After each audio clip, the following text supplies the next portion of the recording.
अस्सलाम वालेकुम नाज़रीन, न्यूमेरान न्यूज़ सगरा मया सनागुल खबर तमाके ॾींथालू उमरकोट में रिपोर्ट मोहम्मद सुमार कादरी वजीर जी। अज पाकिस्तान तहरीक इंसाफ ज़िले उमरकोट के सदर मेजर डॉक्टर अली नवाज़ चहानी जश्न आज़ादी के पुरमुसरत मौके ते इंसाफ हाउस उमरकोट ते केक काटियो ऐं समूरी कौम के आज़ादी जूं मुबारकूं पेश कयूं। उन मौके ते इंसाफ यूथ विंग अगवान कीमत सिंधी, मोहम्मद सुमार कादरी, अशोक कुमार भील, अशोक कुमार खमीसानी, राजकुमार खमीसो महर, नंदलाल ऐं बेन दोस्तन शिरकत कई। आखिर में प्यारे मुल्क पाकिस्तान लाए ऐं पाक अफवाज की सलामती लाए खुसूसी दुआ घुरी वई।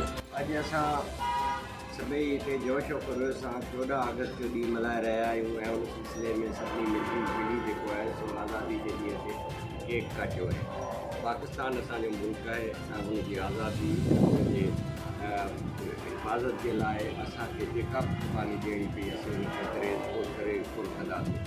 पाकिस्तान असांजी जान है, पाकिस्तान जो खाई पी असीं वॾा थिया आहियूं, तंहिंजे करे पाकिस्तान जी आज़ादी जो ॾींहुं मल्हाए रहिया आहियूं।